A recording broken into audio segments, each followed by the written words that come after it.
Je dirais qu'en fait, on ne sert à rien quelque part. Cette longue recherche m'a permis d'être convaincue d'une chose, c'est qu'une vocation, c'est vraiment le don du Seigneur. Comment votre relation à Dieu, elle a changé aussi? Souvent, on imagine qu'on va monter, et en fait, on ne fait que descendre. Il faut se souvenir que Dieu, c'est un amoureux qui offre une rose à sa fiancée.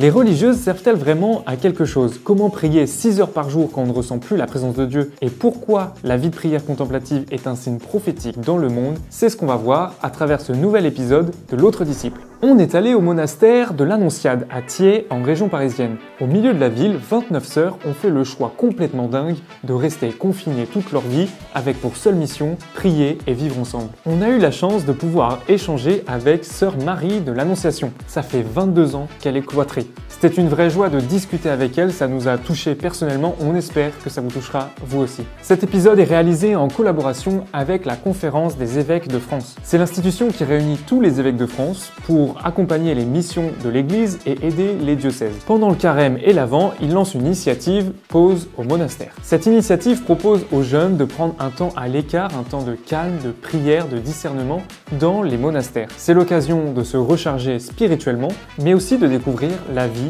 des monastères français. On vous met toutes les informations dans la description.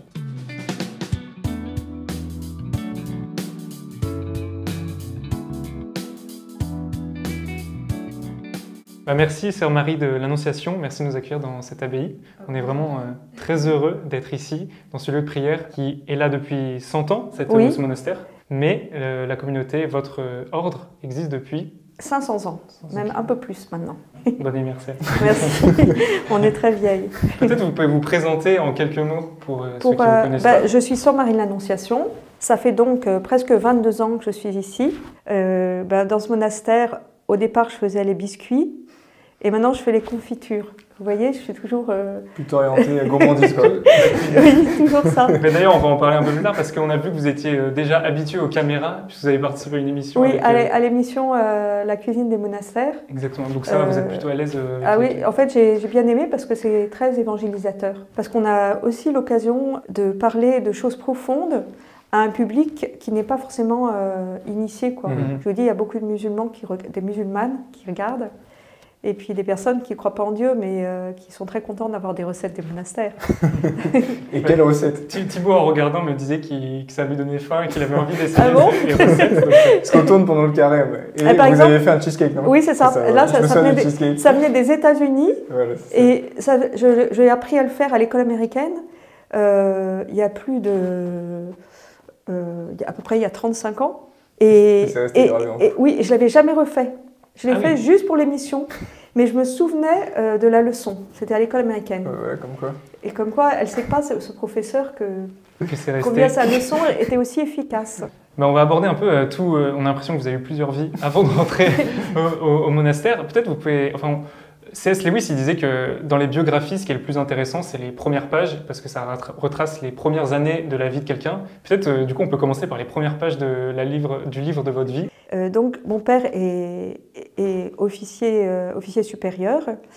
Et de ce fait, nous avons beaucoup déménagé. J'ai beaucoup déménagé avec mes deux sœurs, une qui est l'aînée, une qui est en dessous de moi.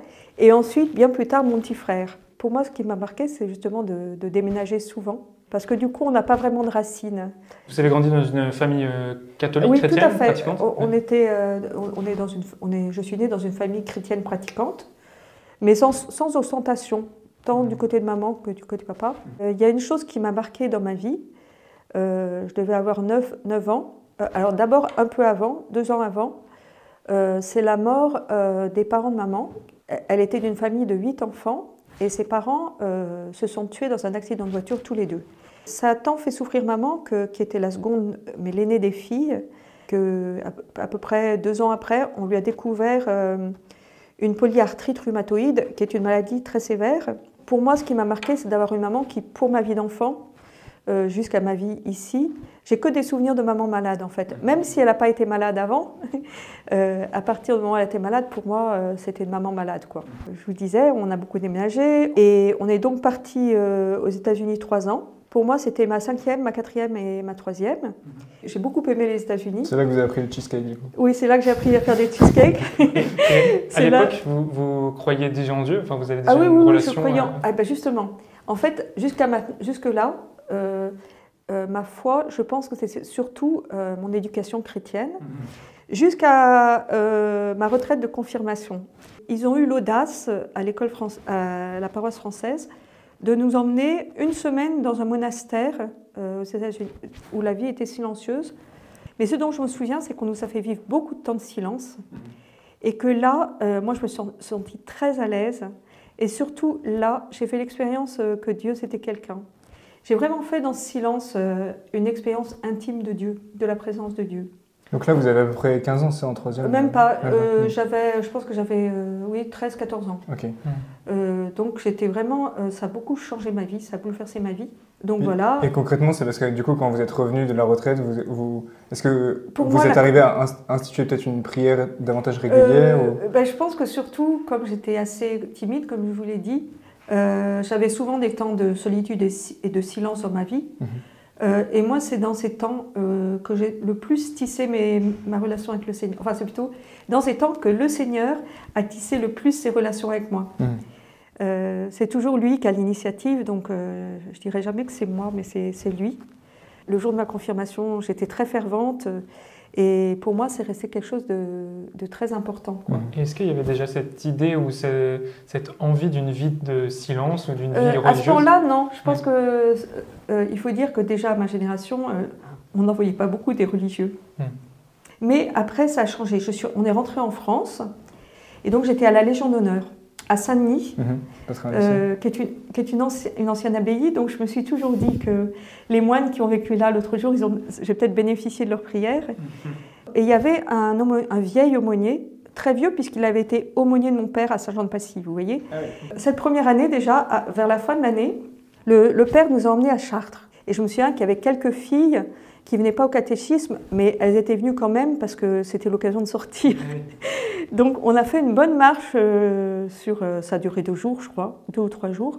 J'ai marché seule, loin devant les autres, parce que les autres, il y en a qui faisaient le pèlerinage avec une radio et de la musique sur l'épaule, donc c'était pas vraiment je pense que c'est vraiment une promenade pour elles, même si je doute pas que le Seigneur a semé plein de grâce dans leur cœur. Mais pour moi, j'ai marché loin devant, et j'étais vraiment absorbée par le Seigneur. Et je pense que l'abbé Le Gosset a senti que j'étais attirée par le Seigneur et que le bon Dieu voulait ma vie. Mais à ce moment-là, moi, j'en ai pas du tout parlé. Donc là, vous avez quel âge à ce moment-là? 16 ans 15-16 ans. 15 ans. Après, l'année suivante, en première, j'allais à la messe à chaque fois qu'il le proposait. C'était pas tous les jours, mais ça devait être 4 fois par semaine. C'était à 7 h du matin. Donc on se levait avec les autres, mais il fallait qu'on se dépêche pour y être à 7 h du matin. Et là, encore une fois, dans ce grand établissement, on devait être 10 au maximum à cette messe. Et un jour, à une de ces messes, eh bien, vraiment, j'ai été inondée par la présence du Seigneur. C'est quelque chose qui me marquera toujours. Vraiment, j'ai été envahie. C'est comme si j'avais été inondée par sa présence. C'est venu d'un coup pendant la messe, ou il y a eu un moment particulier? Non, d'un coup. C'est vraiment l'inondation. Et du coup, là, pour le coup, quand je suis sortie, je savais que le Seigneur voulait que je lui donne ma vie. Mais par contre, c'est comme Abraham, je quittais ma terre pour le suivre, mais je ne savais vraiment pas du tout où il allait me conduire. Est-ce que vous aviez des rêves pour votre vie? Est-ce que vous imaginez, je sais pas, un métier, quelque chose? Il y avait des envies déjà à ce moment-là Plutôt avant, parce que j'aimais beaucoup les animaux, et en particulier beaucoup les chevaux. Donc certaines fois, je m'imaginais élever des chevaux et tout ça. Bien sûr, parfois j'ai pensé, j'imaginais mère de famille et tout ça. Mais à partir de là, en fait, j'étais vraiment absorbée. Enfin, Dieu m'a prise, en fait. Et d'ailleurs, quand je suis retournée pour le petit déjeuner, j'arrivais pas à être présente parce que j'étais vraiment tout dans ce que je venais de vivre. Et il faut voir qu'il y a eu ça, c'était vraiment l'appel.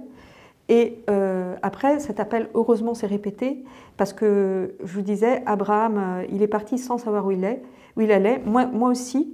Surtout qu'ayant déménagé beaucoup avant, j'avais aucun groupe dans lequel je m'étais enracinée. Mais il faut savoir que je suis rentrée ici, j'avais 33 ans. Donc vous voyez le laps de temps. Donc ça, c'était une aventure. Et ben, ça a été une aventure très douloureuse. Douloureuse pour moi. J'ai commencé mes études d'histoire à la Cato. Et là, en fait, l'appel s'est renouvelé d'une manière bouleversante quand j'étais en train de marcher sur le trottoir pour me rendre à la Cato, entre Sèvres Babylone et la Cato, quand vous voyez. Là, j'ai à nouveau eu une douche froide. une douche, justement, je ne sais pas si elle était froide, justement, inondante. Et là, à ce moment-là, je ne connaissais pas mon père spirituel. Mais du coup, c'était tellement fort que je crois que j'ai dû sécher un cours. Et je suis retournée à la jeune heure parce que c'était le seul abbé que je connaissais. Donc je suis allée le voir et je lui ai dit, mon père, je sais que le Seigneur m'appelle. Alors il m'a dit, vous pensez à la vie apostolique, la vie monastique? Je lui ai dit, j'en sais rien, mais je sais qu'il m'appelle. Et alors il m'a dit, continuez tranquillement vos études et après laissez faire le Seigneur. Donc en fait, j'étais très attirée par les enfants parce que j'ai toujours fait des choses avec des enfants. J'ai été cheftaine.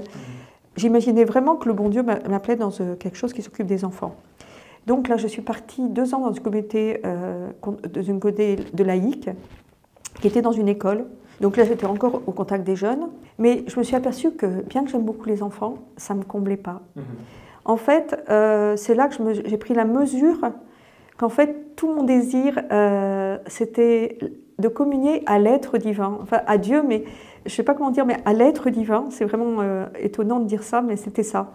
J'ai compris qu'en fait, j'avais une immense soif de Dieu et que cette immense soif ne pouvait être que comblée dans la vie monastique. Et pourtant, Dieu sait si j'avais peur de la vie monastique, parce que j'avais lu Sainte Thérèse d'Avila qui vole, et du coup, ça me paraissait en fait une vie hautement mystique. Et du coup, j'avais un peu peur. Je me disais, je ne serai jamais à la hauteur.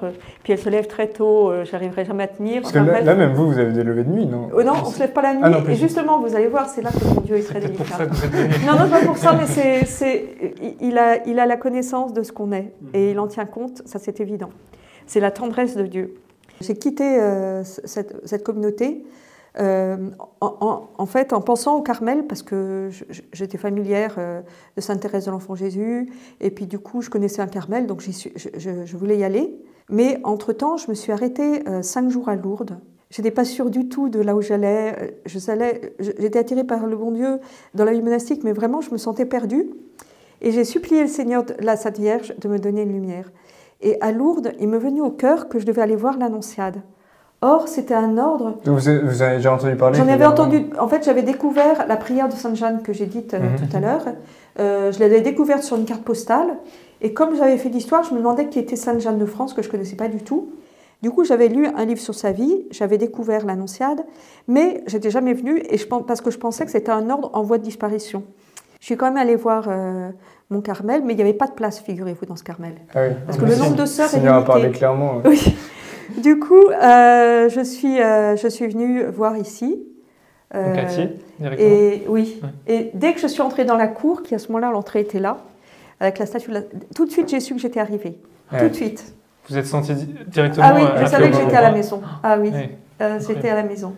Et du coup, après, je suis entrée en février. Et puis, mais c'est vrai que j'avais un souci, c'est que la maladie de maman, donc c'est une maladie évolutive. Et quand on a une épreuve, souvent ça fait que maman progresse plus vite, vous voyez.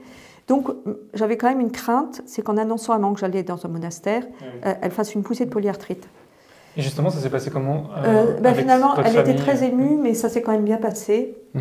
Bon, c'était douloureux. Vous savez, pour les parents, pour la famille, c'est dur pendant les années de formation. Et le jour où on fait la profession perpétuelle, ça commence à aller mieux. En fait, il semble qu'on est heureux surtout.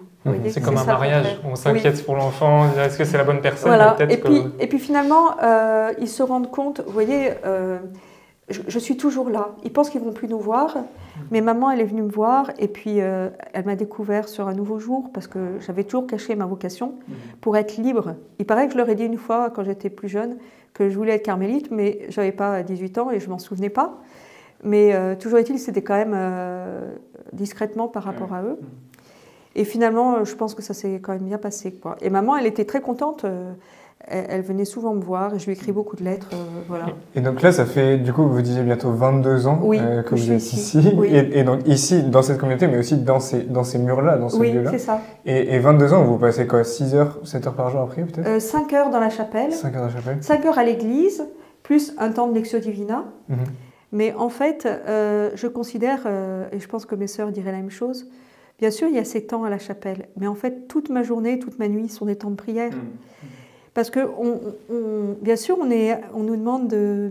Enfin, je suis là pour la gloire de Dieu, la gloire de Jésus, en fait, la gloire du Christ et le salut du monde. Mais en fait, il y a aussi tout notre effort de conversion quotidien, qui est aussi notre prière, et dans lequel on porte tout le monde. Et comme le démon, il n'aime pas quand on donne notre vie à Dieu, eh ben, il fait que cette conversion est vraiment quelque chose, une épreuve de tous les instants, un combat continuel. Et on peut dire qu'il s'acharne un peu sur les sœurs. Donc voilà, notre vie quotidienne, c'est un combat finalement. Mais en 21, 22 ans, comment votre relation à Dieu elle a changé aussi? Est-ce que, je sais pas, j'imagine c'est une relation qui grandit en maturité, quoi, comme quand on a un ami. Comment vous êtes laissé aussi conduire, attraper par lui? Alors vous voyez, je vais vous dire, mon père spirituel, quand je suis entrée, il m'a dit, maintenant il va falloir que vous montiez. Et quelques années après, je lui ai dit, mon père, je crois que depuis que je suis entrée, je n'ai pas cessé de dégringoler. Et en fait, c'est ça. Souvent, on imagine qu'on va monter. Et en fait, on ne fait que descendre. Donc, on découvre notre propre misère. Au début, on voit les qualités des autres, les qualités des sœurs. Ensuite, on découvre leurs défauts.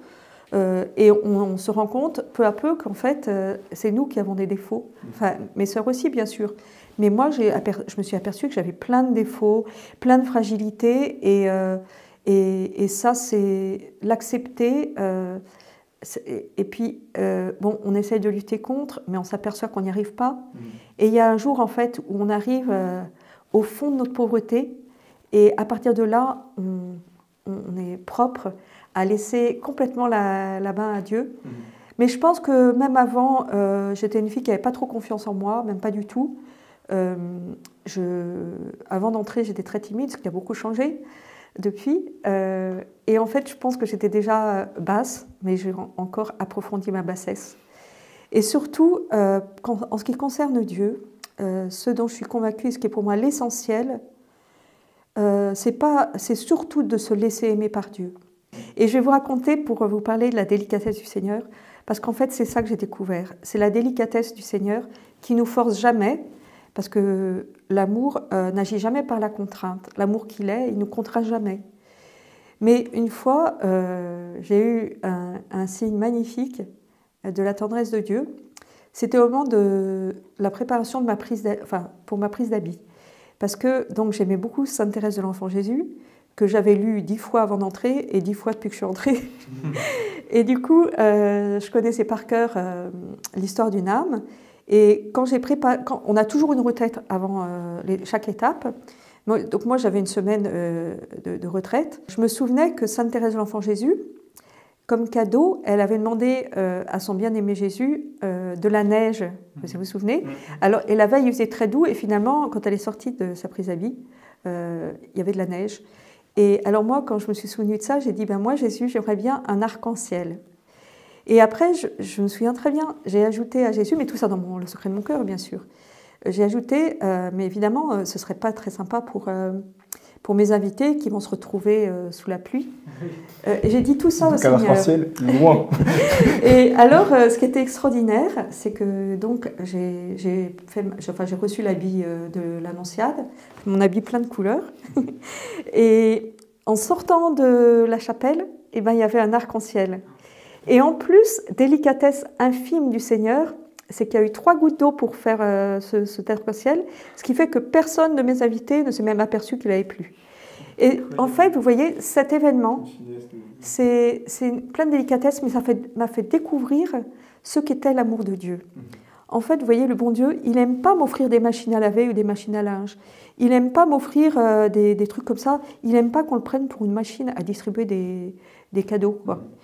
En fait, c'est un amoureux qui aime offrir à sa bien-aimée une rose qui est éphémère, qui est juste pour faire plaisir, quoi. Mais c'est ça, le bon Dieu, c'est un amoureux. Ça ne veut pas dire qu'on ne va pas intercéder. Ici, on loue le Seigneur et on intercède pour le monde entier et notre vie sert à ça. Mais fondamentalement, il faut se souvenir que Dieu, c'est un amoureux qui offre une rose à sa fiancée. Je voulais revenir sur justement ce point que vous disiez à la fin de le rôle de votre vie contemplative, parce que de l'extérieur, on peut avoir l'impression que la vie contemplative est un peu inefficace ou inutile aux yeux du monde. Mais qu'est-ce que vous répondez à ça de votre rôle en tant que sœur cloîtrée qui prie tous les jours pour le monde? Qu'est-ce que cette vie contemplative peut apporter au monde? Alors, je dirais en deux éléments. En premier, je dirais qu'en fait, on ne sert à rien quelque part. Parce qu'en fait, le bon Dieu, il pourrait très bien se passer de nous, il pourrait très bien se passer de moi, ça c'est clair. Mais il a choisi d'avoir des moines et des moniales. Et moi, j'aime bien comparer ma vie à la petite lumière qui est à côté du tabernacle. Quand on voit cette petite lumière, ça veut dire que Jésus est là. Et moi, je pense que, en tout cas, je ne peux pas m'engager pour mes sœurs sur ce qu'elles pensent, mais je suis convaincue que je suis comme une petite lampe, comme ça, insignifiante, mais qui est là auprès du Seigneur pour dire qu'il existe et qu'il n'est qu'amour. En fait, c'est ça, ma vie. Donc, en soi, je ne sers à rien, on pourrait regarder ça. Mais en même temps, on a un témoignage à donner. D'abord, nous prions et nous intercédons pour l'humanité entière. Et puis, notre vie fraternelle est très prophétique. Parce que maintenant que les gens ont été confinés, ils doivent comprendre ce que c'est que de vivre 100% de notre temps confinés, même si c'est un espace beaucoup plus grand. Et pour ça, j'ai beaucoup prié pour ceux qui étaient confinés dans un appartement, parce que je comprends très très bien quelle épreuve ça a dû être. Mais ils savent maintenant ce que c'est que de vivre toujours avec les mêmes personnes, eux pendant 1 mois, ou 2 mois, ou 3 mois, et nous, c'est pendant toute notre vie. Et même avec soi-même. Enfin, je sentais, moi, pendant le confinement, que il y a beaucoup plus de place pour la réflexion sur soi, sur sa vie. Ah oui, c'est exactement ce qui se passe dans le monastère. À la fois notre relation fraternelle, qui n'est pas toujours facile, et même très souvent difficile. En même temps, notre vie fraternelle, c'est la plus belle chose, et en même temps, la chose la plus éprouvante. Et c'est vrai que ça, c'est quelque chose qui m'interpelle, parce que souvent, quand on entend des religieux, ils s'arrêtent au moment où ils sont rentrés au monastère dans leur vie, comme si il n'y a plus de problème. Alors qu'en fait, je me posais plein de questions, je suis rentrée, et puis là, justement, non. C'est tout le contraire. Continue, on imagine effectivement, surtout comme moi, quand on a longtemps cherché, cette longue recherche m'a permis d'être convaincue d'une chose, c'est qu'une vocation, c'est vraiment le don du Seigneur. Et beaucoup, même des religieuses, pensent qu'elle est entrée là, mais elle aurait pu entrer ailleurs. Moi, vu les délicatesses du Seigneur, eh bien, je m'aperçois que je suis sûre qu'il m'a amenée à l'Annonciane et nulle part ailleurs. Parce que c'est là que je pouvais être le plus heureuse. Cet ordre me convient parfaitement. Il est fait pour moi, si je puis dire. Il l'a sûrement fait pour les autres comme ça, mais pour moi, c'est comme s'il l'avait fait pour moi. Alors, je suis convaincue, au contraire, que quand on entre, on commence. Et non seulement on commence le jour où on entre, mais je commencerai même le jour de ma mort. C'est-à-dire, je vais commencer toujours apprendre à aimer, parce que toute vie, c'est fait pour apprendre à aimer, dans le mariage, dans le célibat, et dans la vie consacrée, dans la vie religieuse, dans la vie monastique, on entre pour apprendre à aimer comme Dieu aime. Et ça, c'est un long apprentissage, parce que nous ne savons pas aimer. Est-ce que justement, depuis votre entrée dans ce monastère, il y a une découverte que vous avez faite sur la façon dont Jésus aime, ou une façon d'aimer, quelque chose que vous avez dit, ou peut-être une prière que vous avez vécue qui a transformé un peu votre façon de voir cet apprentissage justement à l'amour? Alors pour moi, c'est l'hymne à l'amour, non pas d'Édith Piaf, mais de Saint Paul, dans la première lettre aux Corinthiens, au chapitre 13. Ça, pour moi, c'est... l'amour prend patience, puis sans l'amour, on n'est rien. L'amour prend patience. En fait, la déclinaison, si je puis dire, qui est en fait un chemin. La patience, c'est ce qu'il y a de plus facile, et l'amour supporte tout, c'est ce qu'il y a de plus difficile, évidemment.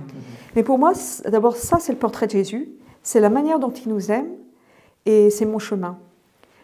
Souvent, pendant le carême, là, par exemple, j'essaye de le faire, chaque jour, hop, l'un des échelons, et puis ensuite, je reprends au départ. Vous méditez un des versets par exemple, aujourd'hui, je vais essayer d'imiter cette patience de Jésus. Vous voyez, la patience de Jésus, et par exemple, pour moi, c'est le plus flagrant. Vous lisez le chemin de croix, en particulier chez Saint Luc, c'est très flagrant. Enfin, partout, on voit les crachats, la haine, les injures, les coups, les moqueries, les tortures. Et Jésus se tait. Et quand il est cloué sur la croix, il est encore injurié. Et puis Saint Luc dit qu'il a dit cette parole, enfin nous rapporte cette parole de Jésus. Père, pardonne-leur, ils ne savent pas ce qu'ils font. Et puis ensuite, seule autre parole avec le bon larron. Aujourd'hui, je te le dis, tu seras avec moi dans le paradis. Voilà les deux paroles que dit Jésus. Et entre les ça, deux, c'est la manière d'aimer. Ouais. Vous voyez? À quelle infinie patience. Il dit rien. Enfin, et même la patience de Marie, parce que elle aurait pu ressentir quelque chose contre ceux qui torturent son fils. Mais on le dit nulle part, en fait. Elle était tellement unie à son fils qu'elle a pris dans son cœur, elle avait toute la souffrance du fils. Et en même temps, elle avait toute l'espérance et toute la confiance. Oui. Et justement, parce que donc on parlait de vos temps à la chapelle, en communauté, vous priez, vous avez des temps d'office, des temps d'adoration, vous avez la lectio aussi. Et comment le Seigneur, en ce moment par exemple, est-ce qu'il y a l'un ou l'autre de ces temps où vous sentez que le Seigneur vous parle davantage? Comment aussi vous avez pris ce rythme et entendu le Seigneur dans ces différentes manières de prier? En fait, dans ces différentes manières, on est purifié de la même façon que dans l'oraison. C'est-à-dire que ce soit dans la Lectio Divina, dans le chant de l'office, à la messe et à l'oraison, le Seigneur va nous apprendre en fait la gratuité, parce que l'amour, ça va avec la gratuité. L'amour ne cherche pas son intérêt. Et donc, il va m'apprendre à me détacher de toute consolation. Vous voyez, par exemple, quelquefois j'entends dire je ne vais plus à la messe parce que je m'ennuie. Ben là, c'est un gros défaut dans l'amour, parce que ça veut dire que, en fait, j'aime pas, mais je m'aime moi-même. Vous voyez, la petite Thérèse, elle dit « À l'instant où je me recherche, je cesse d'aimer ». Alors, vous voyez, quand je dis ça, si on fouille bien, on trouve plein d'intérêts propres, et donc je suis vraiment à la case départ pour apprendre à aimer. Je compte vraiment sur Jésus pour aimer en moi. Mais sinon, vous voyez, il y a toujours, par exemple, la Lectio. Au début, on ne l'avait pas, on l'a introduite parce qu'on en avait un grand désir. Et au début, la Lectio, c'est comme toujours... Peut-être vous pouvez expliquer pour ceux qui nous regardent la Lectio. Alors la Lectio, il s'agit de lire la parole de Dieu, mais une lecture priante. Vous voyez, je ne vais pas lire toute la Bible ou un livre entier pendant la Lectio. Je vais lire un passage et je vais le ruminer, le recevoir, l'écouter, et puis remercier le Seigneur et toujours partir avec quelque chose. Pour moi, en tout cas, je fais ça. Toujours retenir un mot que je vais garder et que je vais essayer de vivre aujourd'hui. Vous voyez ? Par exemple, aujourd'hui, j'étais dans le livre des Nombres et on parle tout le temps là de l'infidélité du peuple, le peuple qui est... Alors moi, ça m'a invité à voir mes infidélités et à me renouveler dans ma fidélité. Voilà. Alors après... laisser le Seigneur parler aussi à travers la parole. Voilà, c'est ça. Après, il y a l'office divin. Alors là aussi, parfois, comme on chante les psaumes. Enfin, nous, on a une très belle liturgie, je pense. Et puis en plus, on a... Vous chantez très bien. On était à l'office tout à l'heure. Du coup, mais il y a quelquefois, on peut s'ennuyer en chantant l'office. Parce qu'on le chante 5 fois par jour. Et donc, c'est important, là aussi, de dépasser ce mur de l'ennui. Et voilà, je suis là parce que j'aime le Seigneur et je réponds à son appel qui compte sur moi pour ma prière pour l'Église. Et justement, peut-être pour ceux qui nous regardent, enfin même pour moi personnellement, dans des périodes où c'est sec, oui, où on s'ennuie, où on sent qu'il n'y a plus cette présence de Dieu, on a du mal à prier, vous qui avez peut-être rencontré plusieurs fois cette difficulté, comment vous remettez en route, vous accrochez au Seigneur, vous ne lâchez pas, quels sont vos tips? Alors, je vais les dire, c'est ma façon de faire. Ça ne veut pas dire que c'est la manière de faire de mes sœurs. Mais pour moi, ce qui m'a toujours aidé pour traverser le désert, quel qu'il soit, et dans quel domaine qu'il soit, c'est d'approfondir le moment présent et d'approfondir ce que je vis. Par exemple, si je m'ennuie dans les psaumes, dans le chant de la louange, je vais travailler les psaumes. Vous voyez, quand c'est dur dans ma vie quotidienne, dans ma vocation, je vais approfondir, c'est tout simple, je prends mon catéchisme et j'approfondis ce que c'est que la vie religieuse, la vie monastique. Par exemple, c'est retrouver de l'énergie c'est pas retrouver de l'énergie, en fait, c'est m'enraciner. Vous voyez, parce qu'en fait, je vous ai dit, on ne monte pas, mais on descend. Il faut sans cesse descendre parce que les racines d'un arbre, elles vont en bas, vers le ruisseau. Et puis, en fait, le Seigneur nous garde toujours, même dans les moments difficiles, on a toujours une joie qui n'est pas la gaieté, mais qui est cette petite lumière qui brille toujours au fond de mon cœur. Donc, voilà, moi j'approfondis. Par exemple, vous voyez, nous, notre chemin de vie à l'Annonciade, c'est de faire la joie de Dieu, de lui faire plaisir, en imitant Marie dans l'Évangile. Eh bien, alors, nos fondateurs nous ont donné les 10 vertus de Marie qu'ils ont dégagées de l'Évangile. Et ben moi, à un moment où c'était difficile, j'ai creusé chacune des vertus. Dans toute la Bible, par exemple, la pureté, la première des vertus, j'ai cherché dans toute la Bible pour approfondir. Et ça, pour moi, c'est extraordinaire. Et ensuite, il faut approfondir l'instant présent. C'est-à-dire recharger tout ce qu'on fait. Comme dit la petite Thérèse, même ramasser un morceau de boue par terre, ou une petite aiguille, ou faire la cuisine, laver une casserole, fermer un pot de confiture, on peut le faire en mettant un immense poids d'amour. Et en fait, c'est ça qui soulève le quotidien, vous voyez? Parce que le quotidien dans le monastère, il est hyper simple, on pourrait dire hyper monotone, bien qu'il se passe beaucoup de choses en fait. On vous raconterait plein de petites histoires, mais ce serait plutôt en récréation. En fait, il se passe plein de petites choses, mais globalement, notre vie n'est faite que de toutes petites choses. On n'a pas besoin de diplôme pour rentrer à l'Annonciade, on ne fait que des choses simples, le ménage, la vaisselle. Bien sûr, il y a des sœurs qui sont responsables, mais elles ont appris, on n'avait pas fait Polytechnique avant d'entrer. Il y en a qui peuvent faire Polytechnique avant d'entrer, mais on lâche tout et on vit une vie extrêmement simple. C'est vrai que sœur Thérèse d'Avila, elle disait qu'au milieu des marmites, le Seigneur est là. Oui, tout à fait. Vous avez été pendant 18 ans à la cuisine, au milieu des marmites. Qu'est-ce que dirait sœur Marie de l'Annonciation? Eh bien, c'est tout à fait juste. C'est tout à fait juste. Même justement si c'était dur, parce que faire la cuisine pour autant de personnes, physiquement c'est très dur. Vous étiez une équipe ou ça tournait À chaque fois on était deux. Moi je faisais le plat principal, la viande, les légumes, la soupe le soir. Et mon aide, mon associée, on va dire, ma coéquipière, elle faisait les entrées et les desserts, le fromage, on appellerait ça. Tous les jours de l'année? Alors, moi j'ai de la chance, je ne l'ai jamais fait tous les jours de l'année. Okay. Mais on faisait le week-end et puis les jours où il n'y avait pas d'aide. Avant, elle faisait ça, par exemple, on a des sœurs, elles ont fait la cuisine pendant plus de 30 ans, quoi. Et en plus, à une époque où il fallait aller chercher les pommes de terre à la cave. Le charbon à la cave, pardon. Oui. Voilà, mais c'est vrai que c'était physiquement, pour moi, c'était assez lourd. En plus, il fallait trier des choses qui nous sont données. Ça, c'était la cuisine, c'est en plus de la cuisine. Mais ça faisait un tout, si vous voulez. Mais je me suis aperçue que ce qui changeait tout, c'était de faire par amour. Vous voyez ? De faire par amour pour nos sœurs et pour les gens de l'extérieur. Et justement, là, c'était aussi une purification. C'est parce que, par exemple, vous faites le mieux que vous pouvez, vous avez choisi un menu en vous disant ça va plaire à tout le monde, et en fait, vous apercevez qu'il y a plein de sœurs qui ne sont pas contentes de ce qu'on leur a donné. Et ça, en fait, c'est une vraie purification. Parce qu'on apprend qu'on ne fait pas les choses... on ne fera jamais plaisir à tout le monde, même si on met le meilleur de nous-mêmes. Mais pour le Seigneur, justement, ce qui compte, c'est que j'ai mis le meilleur de moi-même, et lui, il est content. Vous voyez, quand j'ai mis le meilleur de moi-même. Quand je fais tout pour son amour. Ce qui change la vie, en fait, c'est de tout faire pour son amour. Et en plus, ça fait l'unité de notre vie, parce qu'en fait, on fait beaucoup de choses. Maintenant, je fais la confiture, je fais les courses pour mes sœurs, donc je sors, moi. Je fais les courses pour mes sœurs, j'accompagne les sœurs à leur rendez-vous, des tas de choses comme ça. Je bouge beaucoup. En plus, je fais la confiture, mais je m'occupe aussi de groupes pour les jeunes. Voilà, donc en fait, puis on a tas de services à faire, la vaisselle, tout ça, servir les sœurs à table, débarrasser, toutes ces choses.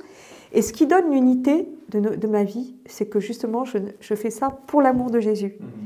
Quand on fait tout pour l'amour de Jésus, et ça, c'est pas réservé au monial, ça unifie ma vie. En fait, ma vie ne devient qu'amour.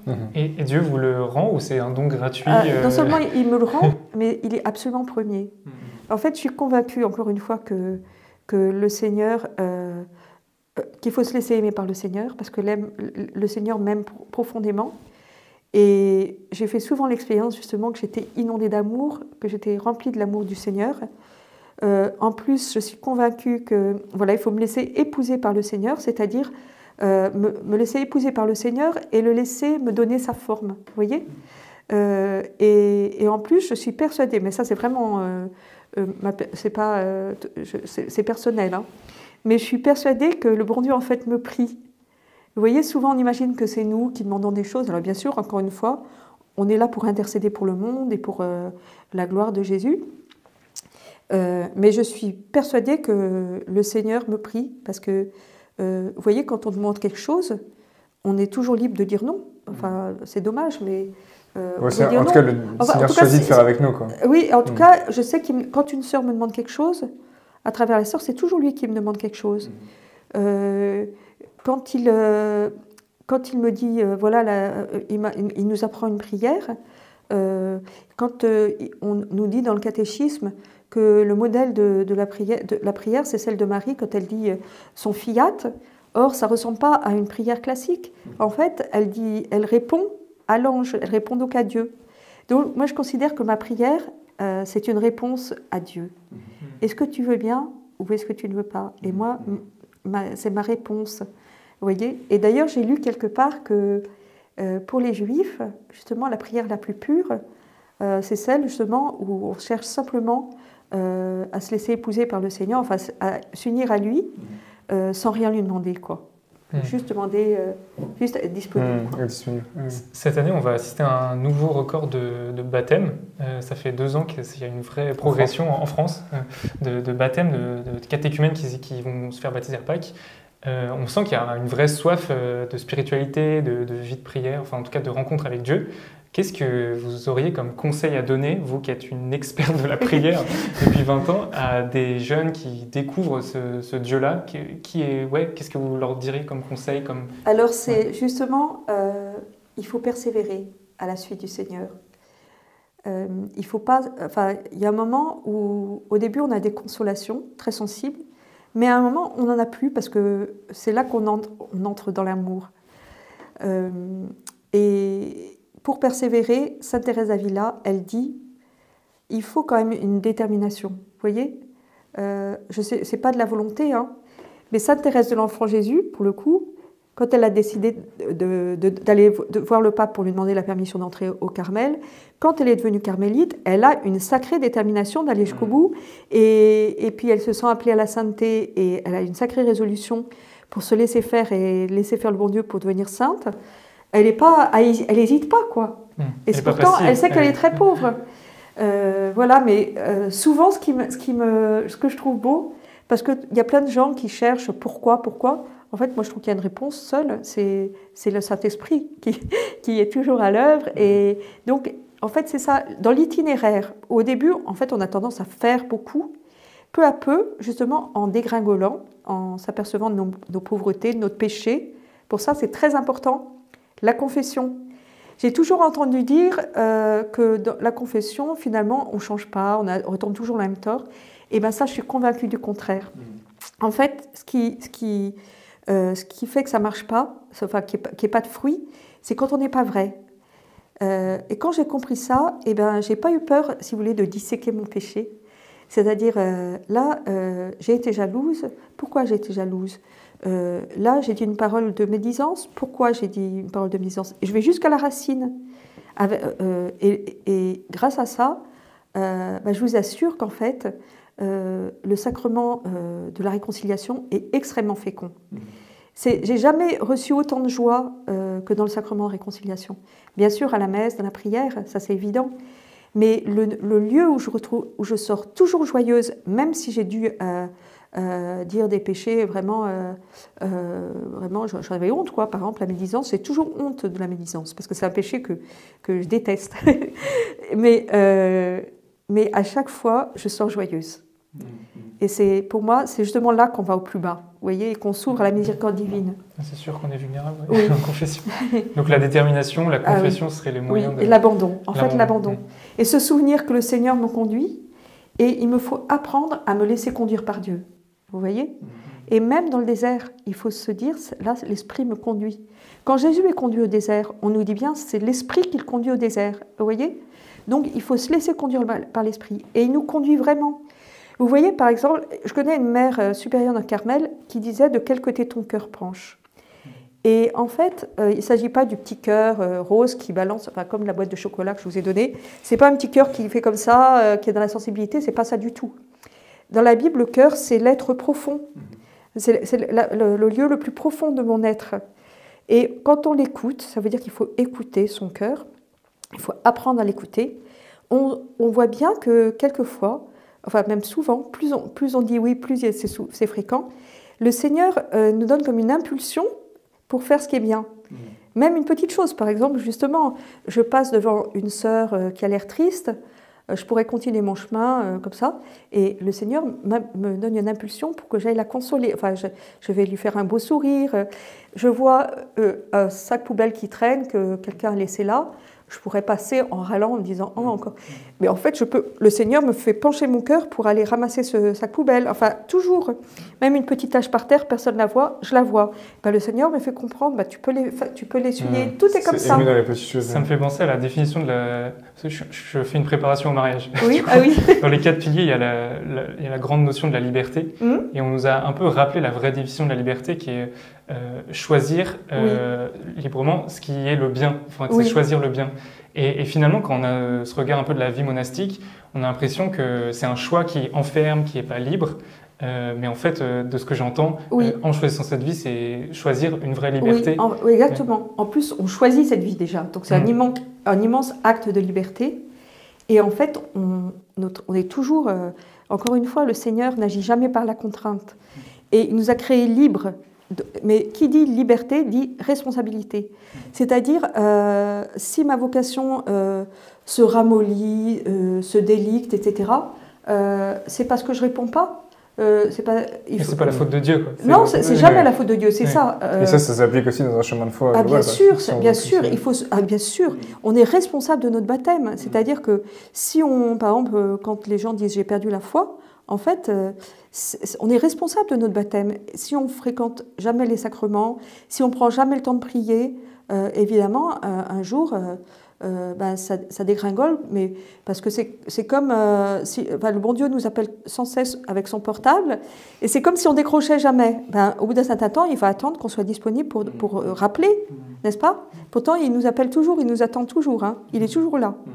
Mais vous voyez que dans la parabole du fils prodigue, il attend son fils, puisque quand il arrive, il le voit. Ça veut dire qu'il l'attendait tous les jours, mais il n'est pas couru pour aller chercher, il a respecté sa liberté, son chemin, et puis son retour, il a attendu, quoi. Dans la Bible, justement, il y a, je pense à un verset qu'on connaît tous par cœur, je crois que dans Jean, vous êtes du monde, mais pas du monde. Vous êtes du monde, mais vraiment aussi à l'écart du monde. Comment vous vivez ce verset, en fait, un peu à l'écart du monde, et en même temps avec toutes ces intercessions pour le monde? Enfin, comment vous voyez ce lien avec le monde, avec l'actualité? D'abord, je le vois comme un lien maternel. C'est-à-dire, quand on devient moniale ou religieuse, de manière générale, on ne renonce pas à notre féminité. C'est-à-dire que je suis à la fois épouse de Jésus. Alors, il n'a pas 29 épouses. Hein. On est en fait... Vous êtes 29. Oui. Le Christ, il est l'unique époux de l'unique épouse qui est l'Église. Vous voyez ? Déjà, dans l'Ancien Testament, vous avez Dieu qui est souvent présenté comme l'époux du peuple d'Israël, qui est souvent une figure... C'est une épouse collective, on dira. Mais c'est qu'une épouse. Il parle de son épouse fidèle et puis l'épouse infidèle. Voilà, donc quand je dis que je suis l'épouse de Jésus, Jésus est l'époux de l'Église, et moi je suis comme une petite facette de ce visage de l'épouse. En fait, il n'a pas, encore une fois, 29 épouses, il n'a qu'une épouse, et chacune des sœurs est une petite facette de cette épouse, vous voyez ? Mais en fait, c'est prophétique, parce que toute âme est épouse du Christ, vous voyez ? Toute âme fait partie du corps de l'Église et est l'épouse du Christ. Donc en fait... Moi, ce qui me touche dans la vie contemplative, et ce que je trouve prophétique, c'est aussi de se dire... En fait, Dieu, il est tellement grand qu'il y a quelque chose de prophétique. Parce que là, vous parlez de l'intercession, on a l'impression que ça sert à quelque chose. Et je veux dire, ça sert à quelque chose. mais il y a quelque chose dans la vie contemplative qui dit, en fait, Dieu, il est tellement grand qu'il permet qu'il y a des gens qui consacrent leur vie à contempler sa grandeur. Tout à fait. Et c'est peut-être ça, en tout cas, que je vois de prophétique dans la vie contemplative, de nous rappeler à nous-mêmes. En fait, c'est tellement immense qu'il y a des gens qui peuvent y consacrer leur vie. Donc, nous, comment est-ce qu'on y consacre notre vie davantage dans le monde, peut-être en fait, déjà, parce qu'effectivement, on loue le Seigneur, mais c'est pas uniquement ça, encore une fois, c'est pas comme ça qu'on est missionnaire. Je vous rappelle que Sainte Thérèse de l'Enfant Jésus est patronne des missions. Mais c'est aussi, encore, comme je vous le disais un peu plus tôt, le fait de vivre ce travail en creux du Seigneur qui nous fait découvrir toutes nos failles. Et ça, vous voyez, ça nous met en lien avec toute l'humanité. Sainte Thérèse de l'Enfant Jésus, elle avait demandé à Jésus de se mettre à la table des pauvres pécheurs avec lui.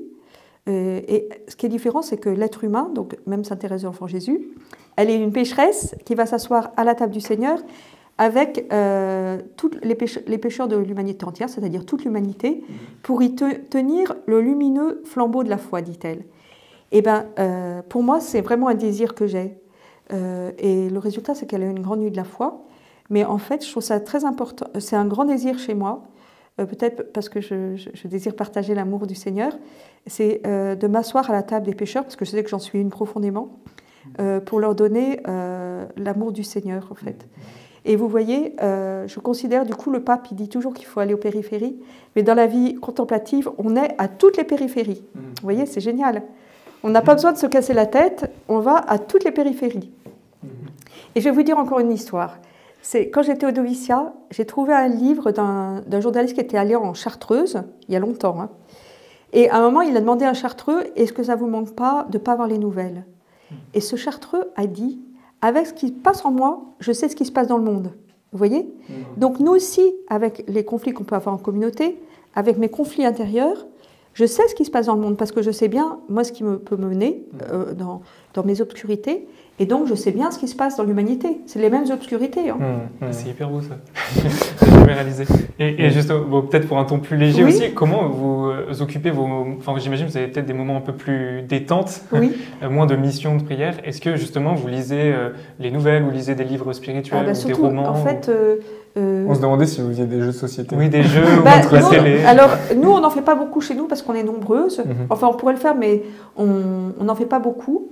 Enfin, une fois, parce que nos sœurs du Costa Rica, elles font beaucoup ça. Alors, comme je suis allée en mission au Costa Rica, là-bas, elles font beaucoup de jeux, par exemple. Et du coup, une jeune sœur, elle en propose souvent. C'est-à-dire qu'on joue au ballon gonflable. C'est-à-dire qu'on joue avec plein de ballons et on tape dedans. Enfin, on fait plein de petits jeux. On fait des petits jeux comme ça. Moi, je crois que notre sport, c'est surtout le ménage. Parce que les grands ménages, demain, on va faire un grand ménage toute la journée. Ça, c'est du sport. C'est le printemps. Quelquefois, quand on va chercher des choses qu'on nous donne et qu'on porte des choses très lourdes, ça, c'est du sport. Et puis, on peut très bien faire le tour du parc. Ça, il n'y a pas de problème.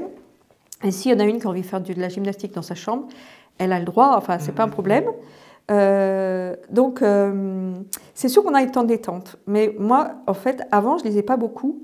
Et depuis que je suis là, le dimanche, quand je suis pas prise par mon week-end de jeûne, je lis énormément. Des livres de spiritualité, mais aussi des romans. Parce que je vous signale que le pape François, il nous a encouragés à lire des romans. Donc, je lis les romans qu'il y a dans notre bibliothèque. J'aime beaucoup la littérature. Vous lisez quoi en ce moment?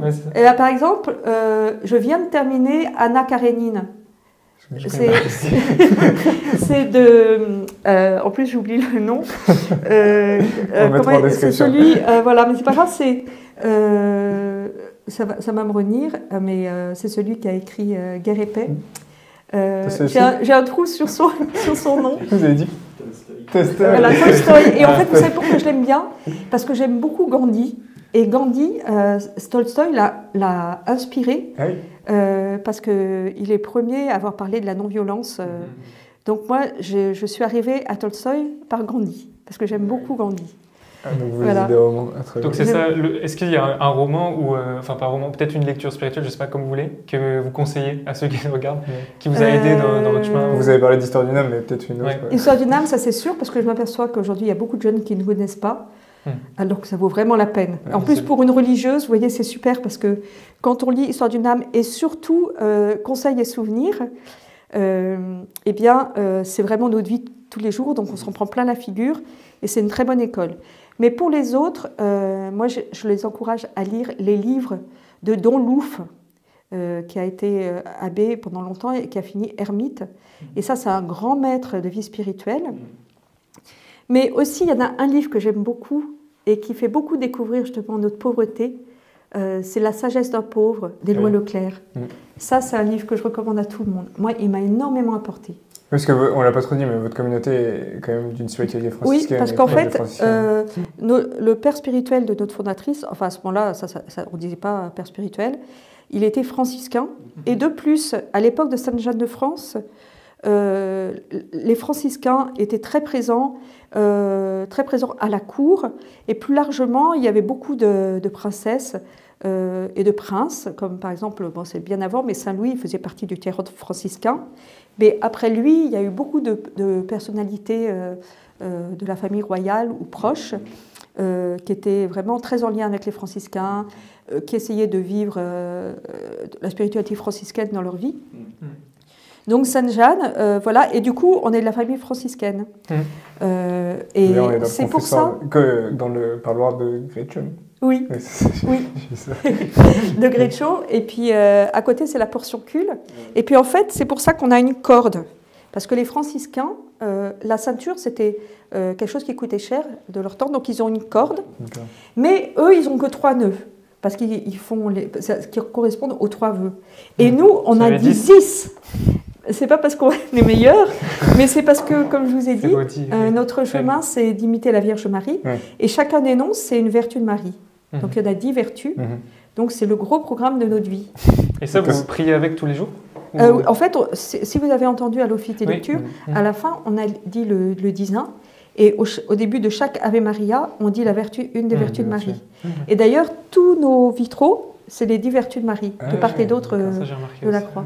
Et c'est la pureté, je tiens à dire ça, c'est le commencement, et ça monte, ou ça descend plutôt, jusqu'à la compassion. Et vous pouvez expliquer les couleurs de votre habit, pourquoi le rouge, le gris? Oui, le rouge, c'est ce qui marque le plus. Oui.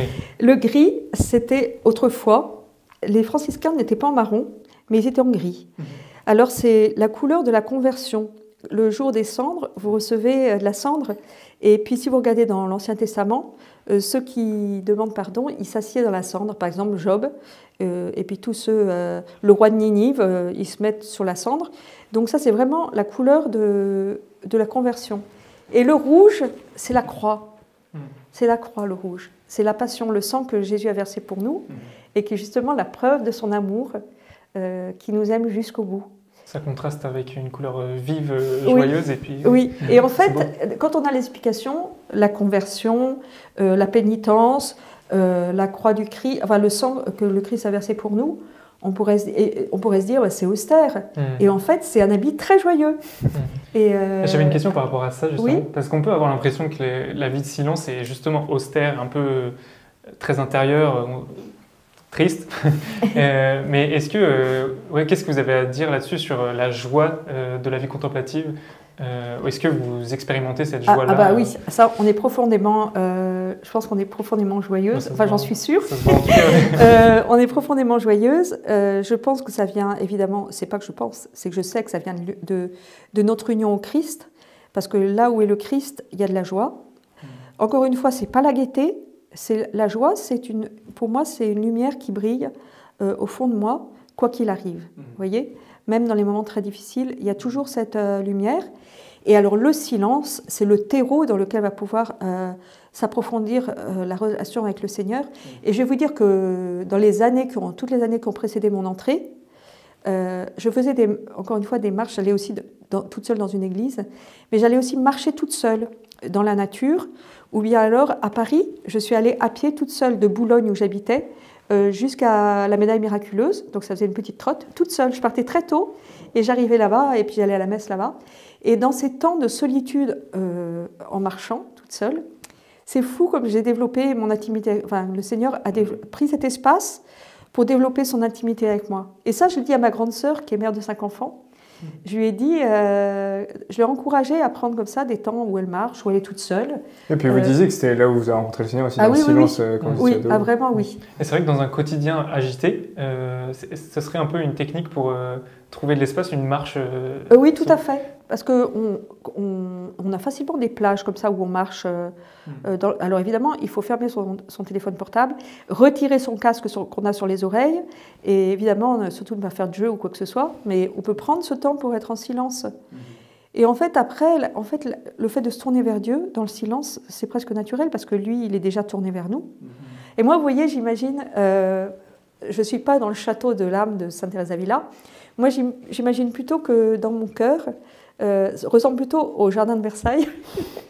C'est pas que ça reste le jardin, c'est-à-dire que quand vous allez au château de Versailles, dans le jardin où je suis allée avec des Jeannettes, il y a des endroits où il y a des bosquets avec des haies, etc., qui sont très cachés.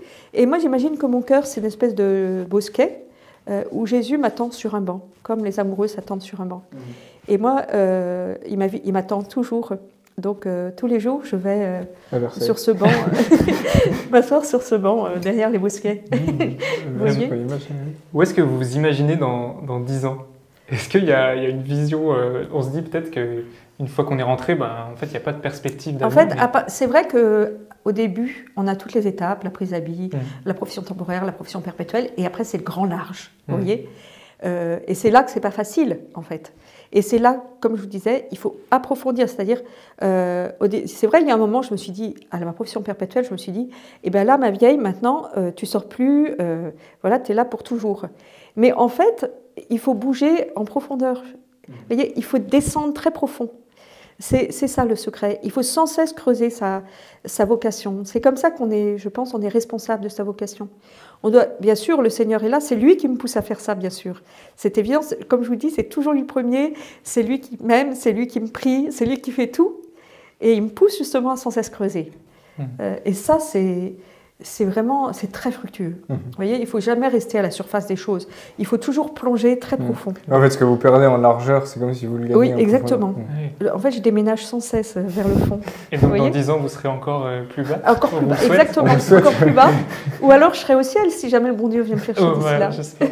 Mais à l'inverse, est-ce que quand vous êtes rentré, donc il y a 20 ans, on disait 21 ans, est-ce que vous vous imaginiez, entre guillemets, ici, 20 ans après ? Enfin, qu'est-ce qu'on s'imagine aussi quand on rentre dans la vie Alors, religieuse ? je vais vous dire quelque chose. Mon père spirituel dit une chose aux jeunes mariés, aux fiancés qui se préparent au mariage. Quand ils se disent « toute la vie, est-ce qu'on va tenir toute la vie ?» Il a dit « Écoutez, si je vous présente une table sur laquelle vous auriez tout ce que vous allez manger d'ici votre mort, je vous promets que vous aurez mal au cœur d'avant. Vous allez me dire, c'est pas possible. Mais en fait, vous mangez votre repas de chaque jour à son heure et en fait, tout se passe bien, mais vous allez réellement manger tout ça. Enfin, et bien, c'est pareil. En fait, il faut vivre aujourd'hui. Et une fois, je me souviens d'avoir fait une retraite justement avec ce père spirituel. Et justement, j'ai raconté une chose, c'est qu'une fois, j'ai fait un grand pèlerinage en Pologne avec 500 km à pied. Et au début, en partant de Gdansk jusqu'à Częstochowa. Et en partant, les premiers jours, tous les soirs, je demandais de me montrer un plan pour voir où on en était. Et je me suis dit, oh là là, on n'arrivera jamais à Gdansk. Et en fait, j'ai arrêté de faire ça. J'ai vécu le jour J avec tous ces kilomètres qu'il fallait faire. Et comme ça, je suis allée jusqu'au bout. Mais si j'avais regardé le plan tous les jours, je me serais découragée. Et j'aurais pris le train pour rentrer en France. C'est vivre l'instant présent. Ah oui, vivre l'instant présent, c'est très important. Est-ce que vous avez un rêve pour vous ou pour le monde Moi, c'est ça. C'est simplement d'être de plus en plus dans l'intimité du Seigneur, de me laisser faire de plus en plus par lui. Voilà, moi, je ne rêve que de l'amour de Dieu.